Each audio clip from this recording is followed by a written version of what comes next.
Hey guys, welcome back to ArtosisCasts. Today, this is just going to be a great game, no doubt about it. First off, we're on Dominator, which just gives us really solid games overall.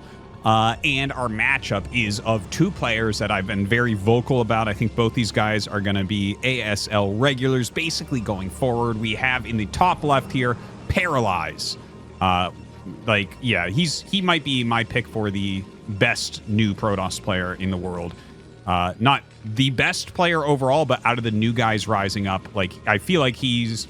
A lot of people say Motive over him, and I definitely respect the level of Motive, but I think Paralyze is, like, legit. I think he's going to be in, like, ASL basically every season now. And his opponent here in the bottom, we've already done a lot of his games, a lot of deep dives on him.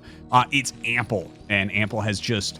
He's actually, in many ways, an even better story because he's been in Star Leagues even years and years ago, right? Like, he played in KSL, he's been in ASL several times, but he was always a hyper-aggressive Terran player, and it's kind of gimmicky. Like, you can't just attack with Terran. It's not something that will work consistently at the pro level. And now he has fleshed out his play. He's looking so much better. Strategically, I think that he is doing fantastically. Macro-wise, he's doing fantastically. So this should be an excellent game. Now, who's favored here? I really don't know. I think the map in general is pretty good for Paralyze. This is a good speed shuttle map, and Paralyze really loves the double robo speed shuttle style of play in Protoss vs. Terran. Now, that being said, Ample is very good right now at nailing the mid-game. Like, he opens up, and whatever happens, I feel like he makes really good choices going into that mid-game, which is, you know, in a lot of ways, one of the most complex parts, right? Isn't that, like, a known thing in chess where, like, the mid-game is where a lot of, like, creativity can happen and it gets super complicated. You know, I think those decisions about, like, when do I take my third? How do I macro up? Am I attacking here? Am I expanding to a fourth base quickly? Am I doing it slowly? Am I doing it behind a push? Right? All these different things can be very difficult to map out. But I feel like so far what we've seen from Ample in all these games that I've casted, that he's made very good choices on these fronts, right? Like, he's set up really big timing attacks. He takes his bases at good times. Yeah, I think he's become very strong in that way. So yeah, anyways, he does scout pretty quickly here on Paralyze, but everything looks normal. It's just like a Dragoon expansion probably here. We'll see if he gets... It doesn't look like he... like, I would imagine he'd cancel this. Not many people actually open with range before they expand. Normally you start it and then you get rid of it, but if you start it, you start air weapons normally, but if you have the money, you may as well start this one. I guess, yeah, looking at the timing, it is going to be a range into expansion. Oh, that's okay. We'll talk about that in a second. And then down at Ample's side, looks like a very standard, like, 3 Marine opener. Oh, he's going 4th Marine. Oh, wait, where's his... He doesn't have a 3rd depot? I'm not a fan of this. I'm not a fan of this. I just was talking about how well he opens. Light does this kind of often. And you guys know that I love Light. You guys know that I love Ample. But I don't like the 4 Marine 2 Depot opener.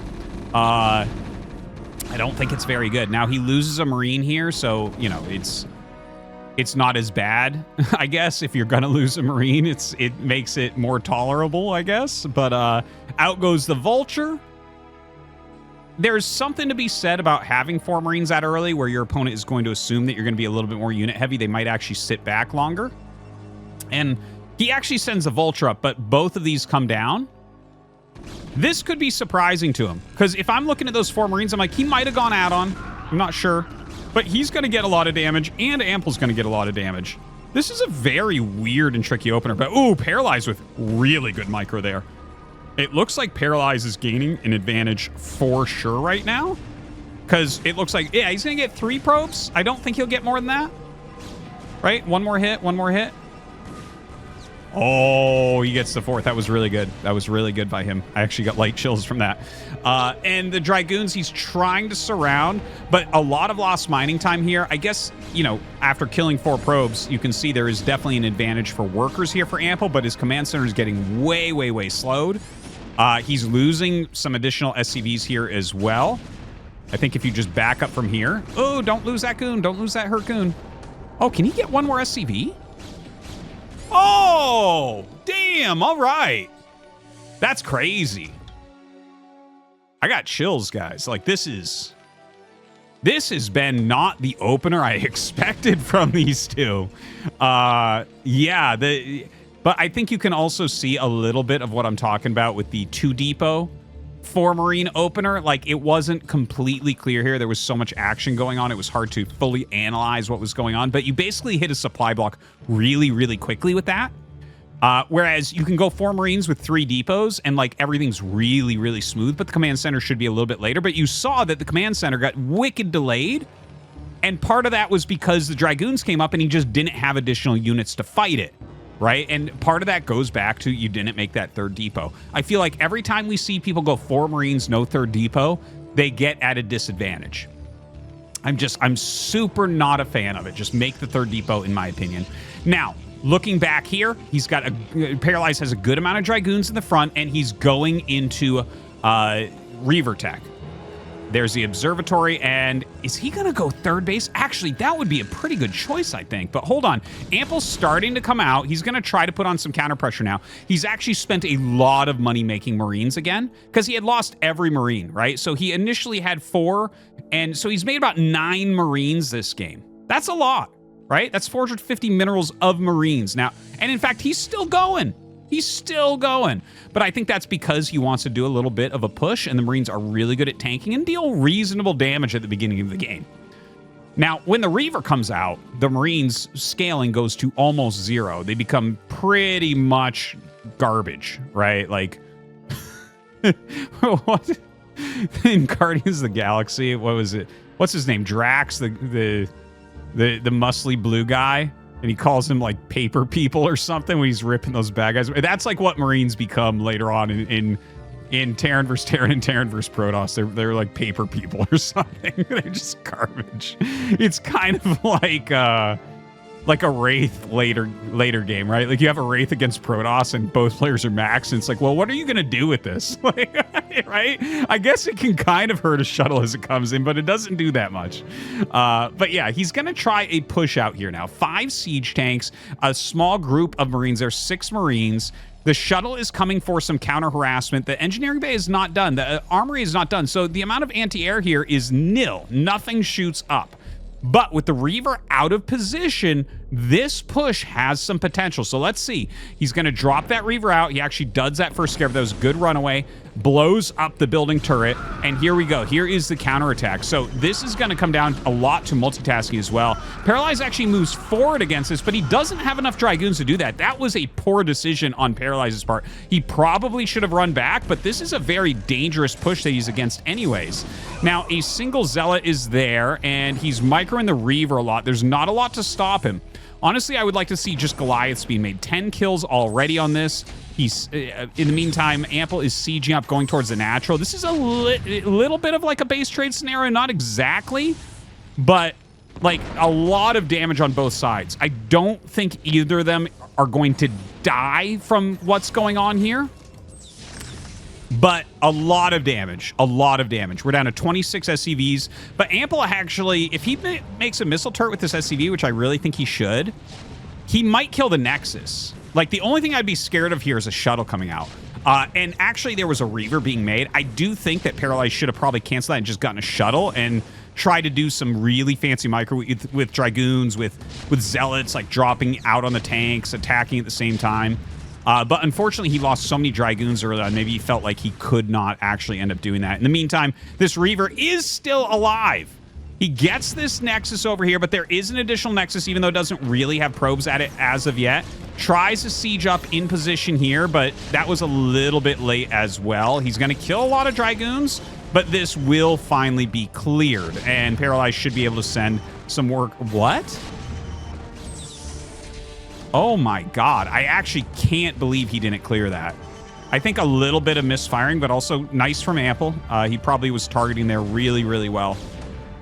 I feel like if we replayed that position, like if this had resumed from replay and we did that for these guys, I think Paralyze clears those a little bit more efficiently. That wasn't the greatest execution from him. Either way, we're in a very weird game state now. So it's 2 base for our Protoss player. He's got 3 gateways up. His observatory did die. He has his shuttle over here. He has shuttle speed on the way, and he does have another shuttle with another Reaver. His probe count is way better, 47 against 32. 32 workers is really weak for Terran, and he only has 2 factories, which means we're probably just going to see 2 factories for a very, very, very long time. That's unfortunate for Ample. Like, if you're stuck on these low SCV counts in a messy game like this, but you have 4 factories, a lot of times you can make something happen. Like, you can just... kind of the game gets messy. You have speed vultures out in the map. You know, you're running around. You're making difficult situations for your opponent to deal with. You know, like I've seen it plenty of times. I've had it happen with myself plenty of times where you like kind of pull something out and the game gets either even or maybe you even end up winning with that because you get a lot of probe damage. But in this situation, sitting on 2 factories, like he just can't produce very much. It's an issue. Like he can't really make a lot of units. He can make 2 units at a time, and that's it. And getting these ads, like, dude, that's an 11-minute, 10-second factory ad. Now, to be fair, like, it's not huge production across the map, but it's going to scale up so much faster for Paralyze. So this is feeling pretty bad for Ample right now. But there's still chances. There's definitely still chances. I don't want to say, like, oh, this is auto loss. There are definitely situations where auto losses occur, and you see me get quiet during those. This still has potential for Ample. And we'll see how he goes about it. So he adds 2 more factories here. I do wonder what the plan is. Is he going to continue his SCV production, or is he going to chill in the mid-40s and try to get aggression on? I don't think aggression has any chance of working. I think what he needs to do is kind of set up taking a 3rd. And the most realistic way towards victory, I think here for Ample, is if Paralyze attacks poorly, there might be a counterattack that opens up. I think that's really the way. And sometimes that's just the way it is, where it's like, okay, my opponent should be trying to finish me because I'm kind of scaling up into a reasonable end game, and they're not going to be more far ahead than they are right now unless something happens. So a lot of times that will trigger someone to actually attack. You're trying to like secure the victory before it becomes a closer game. And that's where, like, you can get a come from behind victory, where it's like, yeah, I was really far behind, but he tried to finish, and now I'm counterattacking. That type of idea. Oh, is he gonna hit those? Ooh, I like that move. I like that siege up. Okay, so he's sieging here, and he starts that 3rd base. Okay, so it's actually kind of going down. He's taking the 3rd. We have 3 speed shuttles, 7 zealots, 2 reavers in here. Only a single siege tank. Ooh, this could be brutal. This could be brutal. He drops the Reavers way far back. Okay, gets a great hit right there. Ample has to bring a lot of units back. This is really annoying with the Zealots, even though they don't have legs yet. Oh, and a 3rd Reaver. Oh, a 4th shuttle came in. Damn, all right. So he's going to leave 1 healthy shuttle in here to micro the Reavers.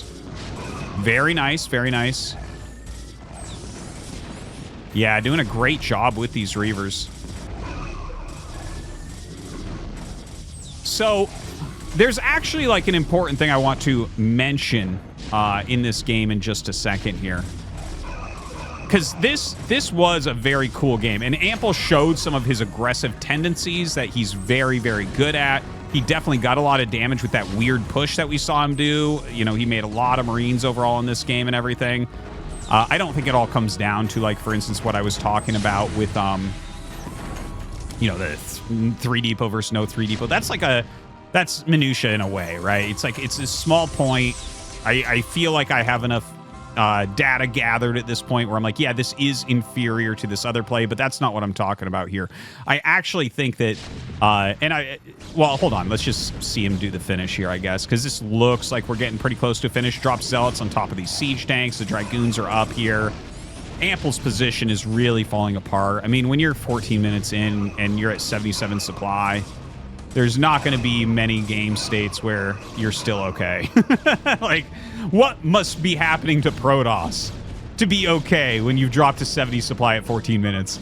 Yeah, GG is called. Okay, so the thing I wanted to mention here, if we jump right about here, I think, right? Notice that he's going directly into Reaver here. I talked about this especially with gasless expansion against regular Protoss play, where I I've been very critical of when players go Observer before Reaver, because I feel like Reaver solves a lot of problems against Gasless expansion. Now, in this game, don't forget, right, like he opened up with the 4 Marines and there was some battling back and forth. And so he goes directly into Reaver, which makes sense for holding the push. But I feel like this shows the flexibility of going directly into Reaver. Now, of course, if you go directly into Reaver instead of Observer and your opponent has laid mines at the additional bases, which is the most common thing that can occur, probably Terran's going to be slightly better for that, in my opinion. Right? Like they're going to be in a slightly better position because you're flying around with the Reaver and they should have their defenses ready. They should not be really taking damage from the Reaver unless they're attacking you. And, but yeah, if the mines are up, that could be problematic. But the fact that he went Reaver, that's like why he won this game. If he had opened Observer here, if he was getting Observer before Reaver, I feel like everything looks different because look at the timing of this, okay? Because this is like kind of the key thing when someone's attacking at the same time as Reaver. Come on. So notice how they're passing each other. The Reaver is going to hit just before the attack. This is like a really important thing. And there's like tons and tons of pro games to back this up. Where, like, for instance, if this push, when the Reaver is coming, if the push is already here, the Reaver has to defend. The Reaver does not keep going and drop. Okay, this is like a crucial thing that exists within the game where, like, the actual timing of hitting. If someone hits you before you hit them, like, basically making your opponent turn around ever is incredibly strong. In every matchup, in just about every situation, if you can make your opponent turn around when they're trying to attack you, it's amazing. But the Reaver is going to get there first. Now, if this was Observer first, he probably gets the units up around here before the shuttle's coming across the map.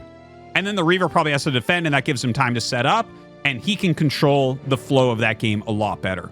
Here, it's the opposite. It's like, yeah, he attacks and he gets damage done, but the Reaver gets insane damage done. And yeah, you killed a Nexus, but like, when your SCVs are this low and you're only on 2 factory, like, if you weren't doing an attack here, you're literally adding your factories in the next 30 seconds. You'll be adding 3 factories or so. So yeah, anyways, that's my thoughts on that. Really entertaining game. Hope that you guys enjoyed. Thank you for watching, and we'll see you next time.